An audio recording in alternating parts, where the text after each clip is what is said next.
I've been a senior infrastructure engineer for 18 years. Not at one company, that would be foolish in this industry, but across 4 different organizations, each one teaching me something the previous hadn't. I've seen migrations that seemed simple turn into week-long nightmares. I've watched perfectly reasonable architectural decisions become technical dead anchors. I've been on conference bridges at 3 in the morning, while executives who don't understand the difference between a container and a virtual machine demand to know why the fix is taking so long. I've learned, through repetition and occasionally through pain, that infrastructure engineering isn't about being the smartest person in the room. It's about being the person who remembers what broke last time and why. The company I'm talking about today was a mid-size fintech operation, about 800 employees, processing payment transactions for several thousand small to medium business clients. Nothing exotic, nothing bleeding edge. Our stack was deliberately boring, proven technologies, well-documented patterns, change management processes that had been refined over 6 years of operation. We ran a hybrid infrastructure, legacy systems in 2 co-located data centers and a growing footprint in AWS that we'd been migrating to in carefully planned phases. The payment processing core was still on premises. The customer-facing APIs and analytics platforms had already moved to the cloud. We were in the middle of planning the next phase, which would involve migrating our transaction settlement engine, our most critical and least forgiving system. I was the lead infrastructure engineer on this migration.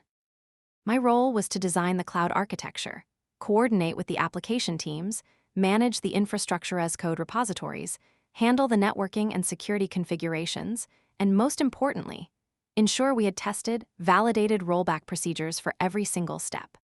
Our VP of engineering, a thoughtful guy named Aaron who'd come up through operations, trusted me because I'd successfully led 2 previous migration phases without a single unplanned outage. We'd built that trust over 3 years of working together. He knew that when I said something was ready, it was ready. And when I said it wasn't, I could explain exactly why in terms that mapped to business risk. Then the company was acquired. Not fully, more of a controlling stake purchase by a private equity firm that specialized in fintech consolidation. The firm had a portfolio of similar companies, and the explicit strategy was operational integration and cost synergy. That's private equity speak for layoffs and centralization. The announcement came in August, and by October, we had new executive leadership. Our CEO stayed on but reported to a portfolio oversight board. Aaron was given a warning that his budget would be cut by 30% over the next fiscal year. 2 of our senior engineers took severance packages and left for competitors. I stayed because, frankly, I believed in the migration plan we'd built, and I didn't want to see it botched by someone unfamiliar with the environment. The new executive layer included a VP of Digital Transformation, a title that hadn't existed in our organization before. His name was Craig Haverson, mid-50s, an MBA from a respected program, a resume filled with consulting gigs and interim executive roles at companies I'd never heard of. He talked about agility, innovation, cloud-native paradigms, and moving fast to capture market opportunities. In our first all-hands meeting with him, he said the phrase, "fail fast," 3 times in 10 minutes. I'd been in the industry long enough to know that fail fast is a philosophy that works for startups building consumer apps, not for infrastructure teams managing financial transaction systems, where failure means regulatory scrutiny, customer lawsuits, and revenue loss measured in millions per hour. Craig had a son named Jordan. Jordan was 20 years old and had just completed a 12-week coding bootcamp followed by a summer internship at one of the portfolio companies. I learned this not through any formal introduction, but through breakroom conversation and LinkedIn updates that suddenly started appearing in our company's internal communication channels. Jordan had an energetic social media presence, lots of posts about hustle culture, startup wisdom, and tech industry thought leaders. His profile described him as a cloud engineer and DevOps enthusiast. His actual hands-on experience, as far as I could verify, consisted of that 3-month bootcamp and an internship where he'd apparently worked on automating deployment scripts for a low-traffic marketing website. In November, Aaron called me into a conference room and told me that Jordan Haverson would be joining our infrastructure team as a cloud engineer with a focus on the settlement engine migration. This wasn't presented as a discussion. It was presented as a decision that had been made above Aaron's level. I asked what Jordan's responsibilities would be. Aaron said he'd be working closely with me to accelerate the migration timeline and bring a fresh perspective to our cloud architecture. I asked whether Jordan had experience with financial systems, regulatory compliance, or high-availability infrastructure. Aaron looked uncomfortable and said that Craig had personally vouched for Jordan's capabilities and that this was an opportunity for knowledge transfer and mentorship. I've mentored junior engineers before. I actually enjoy it when it's someone hungry to learn, someone who asks questions and admits what they don't know. That wasn't Jordan. Jordan arrived on his first day with a brand new MacBook Pro covered in startup logo stickers, a mechanical keyboard he insisted on using despite the noise in our open office layout, and an attitude that I can only describe as performative confidence. He introduced himself to the team by talking about his philosophy of cloud-native architecture and his belief that legacy processes were the biggest obstacle to innovation. He used the term legacy processes to describe our change management workflow, which included peer review, staging environment validation, automated testing gates, and deployment windows coordinated with the customer success team. These weren't arbitrary bureaucratic rituals. They were controls we'd developed specifically because we'd seen what happened without them. I scheduled a one-on-one with Jordan to onboard him properly.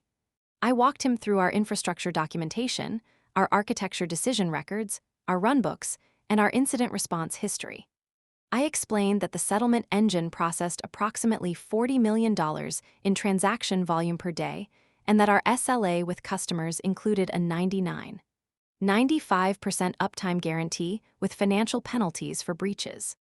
I explained that we deployed to production on Tuesday and Thursday evenings during low-traffic windows and that every deployment required a signed-off checklist including rollback validation. Jordan listened politely, nodded in the right places, but I could see in his expression that he thought this was all overcomplicated. When I finished, he said something I'll never forget. "That's cool, but in modern DevOps culture, you deploy continuously and let monitoring catch the issues. You roll forward, not backward." I've heard that sentiment before, usually from people who have only worked on systems where downtime is an inconvenience rather than a catastrophe. I explained that our monitoring was excellent, but that by the time monitoring detected a settlement processing failure, we'd already have transactions in an inconsistent state that would require manual reconciliation. I explained that rolling forward assumes you know the fix, and that in a complex distributed system, the fix isn't always obvious under pressure. I explained that our rollback procedures existed because they'd saved us during previous incidents.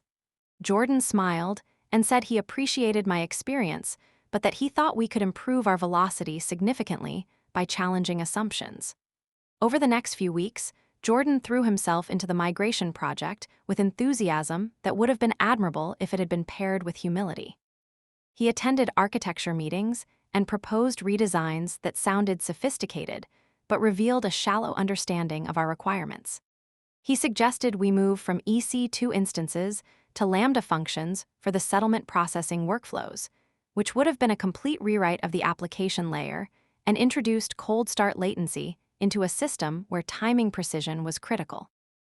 When I explained why that wouldn't work, he said I was being risk-averse and that serverless was the future.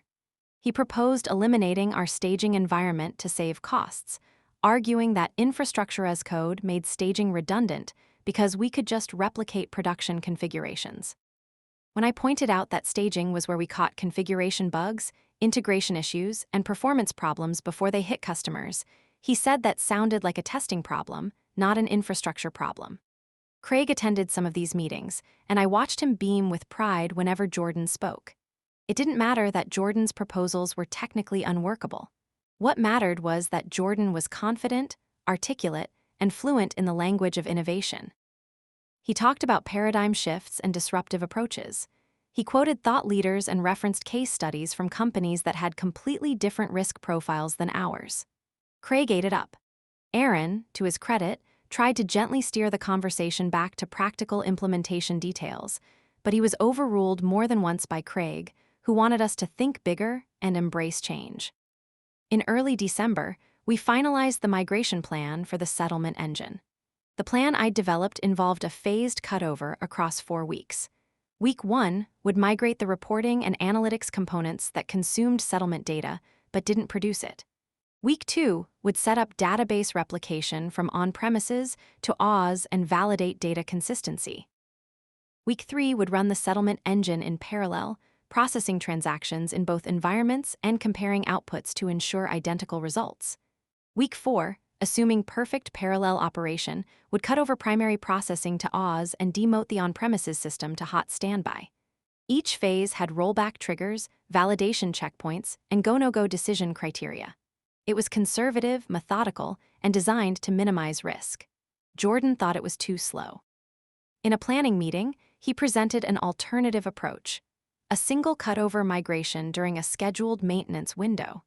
His plan involved snapshotting the on-premises database, restoring it in AWS, updating DNS and load balancer configurations to point to the new environment, and going live. He estimated the entire cutover could happen in 6 hours on a Saturday night when transaction volume was lowest. He argued this would save weeks of dual-running costs and engineering time. He had a slide deck with timelines and cost projections. It looked professional and data-driven. I asked how we'd validate data consistency before going live. He said we'd run automated tests against the restored database. I asked what happened if we discovered an issue after cutover. He said we'd fix it in place, because the architecture was simpler in the cloud and troubleshooting would be faster. I asked if we tested a full restore of the production database snapshot in the target Oz environment, because database restores often surfaced issues with character encoding, collation settings, or extension compatibility. He said we tested it in his lab environment and it worked fine. I asked if his lab environment matched production in terms of data volume, schema complexity, and query patterns. He said it was representative. I didn't believe him. I'd been doing infrastructure long enough to know that representative and identical are very different things, and that the difference usually appears at the worst possible moment. I said I wanted to do a full dress rehearsal, snapshot production, restore to Oz, run our entire test suite, validate performance benchmarks, and verify that all integrations worked. Jordan said that was unnecessary and would delay the project by 2 weeks. Craig, who was in the meeting, said he appreciated my thoroughness but agreed with Jordan that we needed to balance caution with momentum. Aaron looked like he wanted to say something but didn't. After the meeting, I went back to my desk and did what I've learned to do in these situations. I documented everything. I wrote a detailed email to Aaron, C. Craig, outlining my concerns about the single cutover approach. I listed specific risk factors: untested restore procedure at production scale, lack of parallel validation, no graceful rollback path once DNS was updated, potential data consistency issues, and the danger of compressing complex verification steps into a high-pressure maintenance window. I attached our incident history from the past 2 years, highlighting 3 cases where staging environment testing had caught critical bugs that would have caused production outages. I recommended we proceed with the phased approach and offered to walk through the risk analysis with anyone who wanted more detail. Craig responded within an hour. His email thanked me for my diligence, but said that after discussing with Jordan, he was confident the single cutover approach was sound and aligned with industry best practices. He said that excessive caution could be just as risky as recklessness because it slowed our ability to respond to market conditions. He said he appreciated my experience, but wanted to empower the next generation of engineers to bring new ideas. He said the decision was final and that we'd proceed with Jordan's plan. The migration was scheduled for Saturday, December 14th. I printed that email and put it in a folder. I also saved the entire email thread as a PDF and backed it up to my personal cloud storage. I'd been through enough corporate dysfunction to know that when things go wrong, people's memories become remarkably selective about who recommended what. The next 2 weeks were spent preparing for the cutover. Jordan took the lead on the runbook, which was supposed to be a step-by-step checklist of every action we'd take during the maintenance window. I reviewed his draft and found it dangerously incomplete. It had high-level steps like restore database snapshot and update DNS records, but lacked the operational details that matter during execution. Specific AWS CLI commands with parameters, verification queries to confirm data integrity, health check endpoints to monitor, rollback decision criteria, and communication protocols for updating stakeholders. I added those details in track changes and sent the document back to Jordan. He accepted some of my edits and rejected others, saying they were too prescriptive and that we needed to trust the team's expertise to adapt in real time. I also discovered that Jordan had been given administrative access to our Oz production account. This wasn't standard. Normally, production access was limited to senior engineers and went through an approval workflow with session logging. When I asked Aaron about it, he said Craig had requested it so Jordan could work more efficiently. I pointed out that unrestricted production access violated our security policies and our SOC 2 compliance requirements. Aaron said he'd raised that concern and been told that we could document an exception for the migration project. I asked if that exception had been formally documented and reviewed by our compliance team. Aaron said he didn't think so. I sent another email, this time to Aaron and our director of security, noting that administrative production access for an engineer with less than 2 months of tenure posed a significant audit risk and violated the principle of least privilege. I got a response from the director of security saying he'd look into it. I never heard back. Jordan kept his access. On the Wednesday before the migration, I did my own validation test. I took a recent backup of our production database, which was about 4 terabytes of transaction data, and attempted a restore to our Oz staging environment using the exact procedure Jordan had documented. The restore process took 9 hours, not the 4 hours Jordan had estimated. When it finished, I ran our integrity checks and found character encoding issues in several tables that stored international customer data. The issues hadn't appeared in Jordan's lab environment because his test data was a sanitized subset that apparently didn't include edge cases. Fixing the encoding problem required adjusting PostgreSQL configuration parameters and rerunning the restore, which took another 9 hours. I documented this in another email, sent Thursday morning. I explained that the restore procedure needed refinement, that the time estimate was off by more than double, and that we discovered a data integrity issue that would require additional validation steps. I recommended postponing the migration until we'd solved the encoding problem and tested the corrected procedure end-to-end. Jordan replied, "C. Craig," saying that the encoding issue was a staging environment configuration problem and wouldn't affect production. He said his time estimates were based on AWS's documented performance benchmarks and that the staging environment probably had insufficient IOPS provisioning. He said we were good to proceed. I replied, keeping the email chain intact, stating that the encoding issue was related to data content, not environment configuration, and that AWS performance benchmarks assumed optimal conditions that didn't account for our specific schema complexity.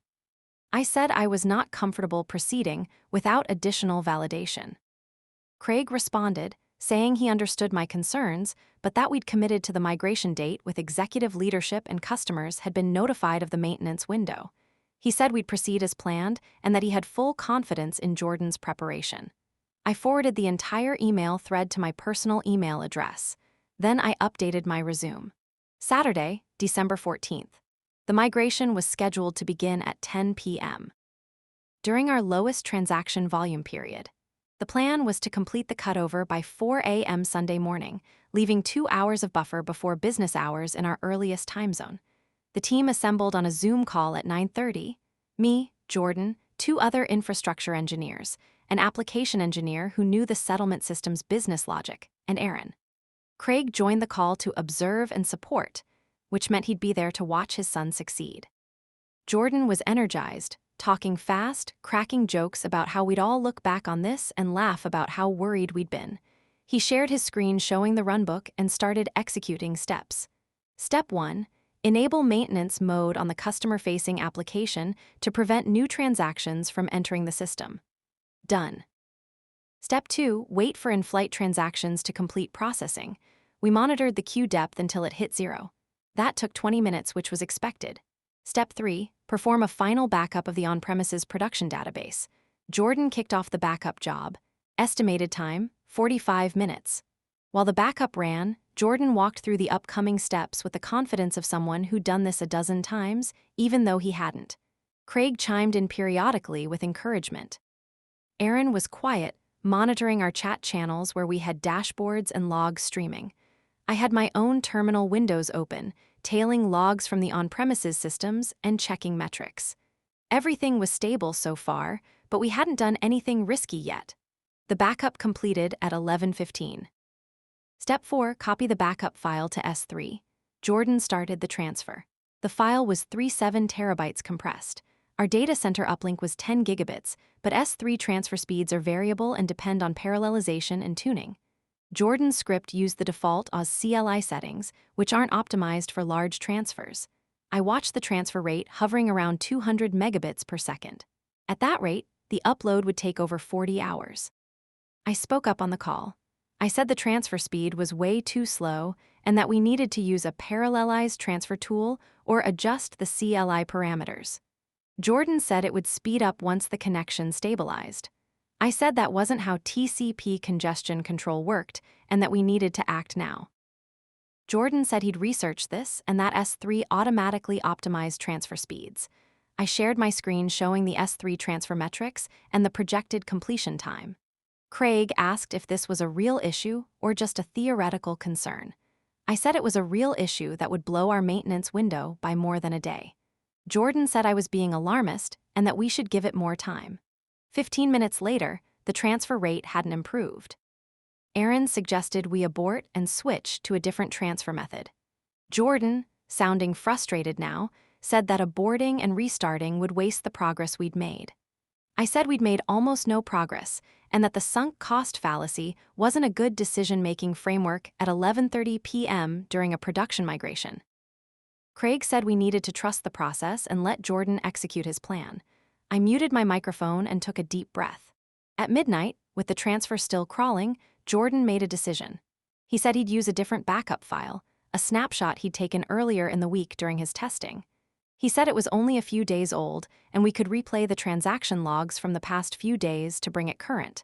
I unmuted and asked if he'd tested the log replay procedure. He said it was standard PostgreSQL functionality and didn't need testing. I said that log replay across major version upgrades or configuration changes could fail in non-obvious ways and that we'd specifically not planned for this scenario. Jordan said we were wasting time debating and that we needed to make progress. He aborted the S3 upload and started restoring his older snapshot to Oz. This part went faster because the file was already in S3 from his previous testing. The restore kicked off at 12:30 a.m. Jordan estimated it would take 4 hours based on his earlier tests. I pulled up the Oz RDS metrics and watched the restore progress indicator. It was moving, but slower than 4 hours would require. At 2 a.m., the restore was only 60% complete. Our maintenance window was supposed to end at 4 a.m. We were already behind schedule and hadn't even started the log replay or validation steps. Aaron asked if we should consider aborting and rolling back to on-premises. Jordan said we were past the point of no return because we'd already taken the on-premises system offline. I pointed out that we could bring the on-premises system back online in about 30 minutes and be fully operational.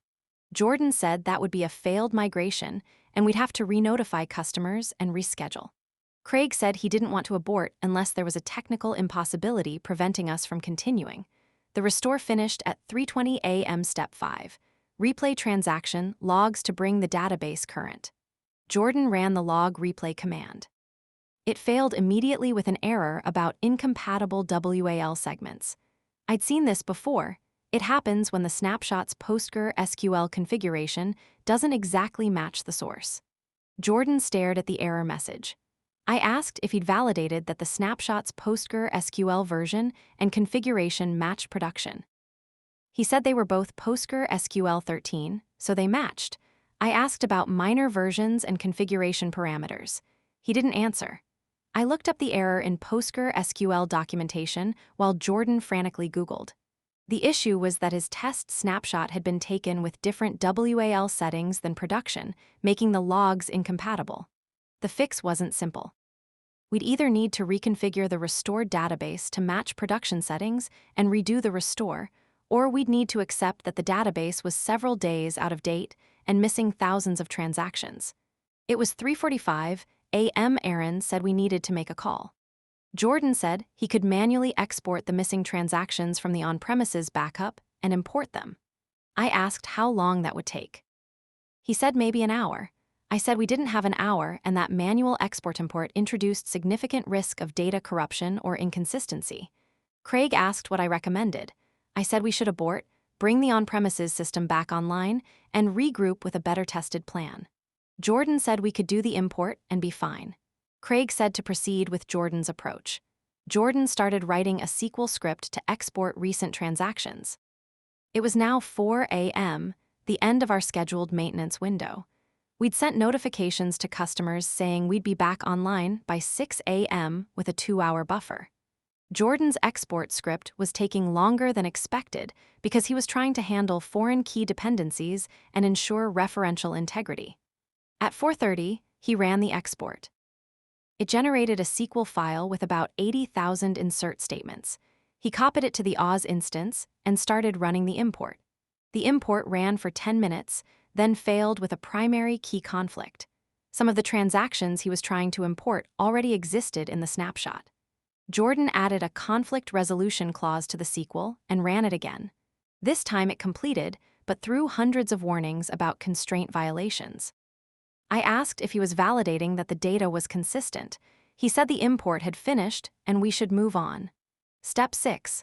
Update application configuration to point to the new AWS database. Jordan updated the configuration in our deployment system and pushed the change. Step 7. Disable maintenance mode and bring the application back online. He executed the command. It was 5 a.m. the application started, but the health checks were failing. Jordan pulled up the application logs. They were filled with database connection errors. He checked the AWS RDS instance. It was running, but the connection count was maxed out. He'd forgotten to adjust the max connections parameter to match production's load. He updated the parameter, which required a database restart. The restart took 8 minutes. At 5:15, the application came back online and health checks went green. Jordan announced that we were live. Craig congratulated him. Aaron asked if we'd validated transaction processing. Jordan ran a manual test transaction through the UI. It completed. He said we were good. I was monitoring our error tracking system. At 5:20, the first alerts started firing. Customer API calls were returning 500 errors intermittently. I checked the application logs. There were serialization errors from the database, transactions conflicting with each other in ways that shouldn't happen under normal operation. I checked the database metrics. The query performance was degraded. Queries that normally took milliseconds were taking seconds. I spoke up. I said we had performance and consistency issues that needed investigation before we declared success. Jordan said it was probably just cache warm-up and would stabilize. The error rate climbed. At 5:30, we were seeing a 20% error rate on transaction processing. Customer support tickets started appearing. Aaron said we needed to decide whether to push forward or roll back. Jordan said rolling back now would mean redoing the entire migration. Craig asked how bad the errors were. I said they were affecting 1 in 5 transactions and that we were likely writing inconsistent data. At 5:45, our payment processor integration started failing. Transactions were being submitted twice because the application's retry logic was triggered by the slow database responses. This created duplicate charges to customer credit cards. Our customer support channel exploded with complaints. Aaron said we needed to roll back immediately. Jordan said he could fix the database performance by adjusting query parameters. Craig asked how long that would take. Jordan said 30 minutes. It was 6 a.m. We were now in business hours on the East Coast. Transaction volume was climbing. The error rate hit 30%. I said we were causing customer financial impact and potential regulatory violations. Aaron made the call, full rollback. Jordan protested. Craig overruled him. Aaron told me to execute the rollback procedure. I'd prepared for this scenario even though it wasn't in Jordan's runbook. I had the steps documented in my own notes. Step 1. Enable maintenance mode again. Step 2. Update application configuration to point back to on-premises database. Step 3.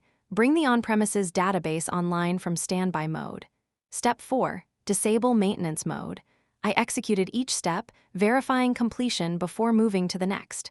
At 6:35 a.m., we were back on the on-premises system. I ran validation checks. Transaction processing was clean. Error rates dropped to 0. We were stable, but we'd been down or degraded for over 90 minutes during business hours. The Zoom call went silent except for the sound of keyboard typing as everyone checked different systems. Craig finally spoke. He said this was an unfortunate setback, but that we'd learn from it. Jordan said the issues were fixable and that we just needed more time. I said that time wasn't the problem, preparation was. Aaron ended the call and said we'd reconvene Monday for a postmortem. I didn't sleep that day. I spent the morning documenting everything that had happened, with timestamps, screenshots, and log excerpts. I saved it all in multiple locations. Monday's postmortem was scheduled for 2 p.m. in a conference room. Aaron led the meeting. Present were me, Jordan, Craig, our Director of Engineering, our VP of Customer Success, and our General Counsel. The General Counsel's presence told me this was serious. Aaron walked through the timeline. Jordan was given the opportunity to explain what had happened. He talked about unexpected Oz performance characteristics and said that the issues were edge cases that couldn't have been predicted. I waited until he finished, then presented my documentation. I walked through each decision point where I'd raised concerns, each email where I'd recommended additional testing, and each moment during the migration where I'd identified problems that were ignored. I showed the email thread where I'd flagged the database restore time discrepancy. I showed the encoding issue I'd discovered in testing. I showed my recommendation to postpone. I showed Craig's response overruling me. I showed the timeline of the Saturday night migration with each failure point annotated with whose decision led to it. The General Counsel asked whether the migration plan had been reviewed by anyone other than Jordan. Aaron said he'd reviewed it, but that Jordan had been given authority to make final technical decisions. The General Counsel asked whether our change management process had been followed. Aaron said that Craig had approved an exception to allow for faster execution. The General Counsel asked if that exception had been documented in writing with risk acknowledgement. Silence. The VP of Customer Success reported the impact: 847 customer complaints, 63 duplicate charges that needed to be refunded, 91 minutes of degraded service during business hours, and an estimated $340,000 in SLA penalty exposure. The General Counsel noted that we'd also potentially violated our PCI DSS compliance by processing transactions through a system that hadn't passed our standard validation gates. Craig tried to defend Jordan, saying that migrations always have unexpected challenges and that the team had done their best. I said that the challenges weren't unexpected. They were predicted, documented, and ignored. I said that Jordan's plan had skipped fundamental engineering practices like end-to-end testing, performance validation, and rollback rehearsal. I said that when those gaps were identified, the response wasn't to fix them, but to proceed anyway based on optimism rather than evidence. The Director of Engineering asked me directly, if I'd been given authority over the migration plan, would the outcome have been different? I said yes.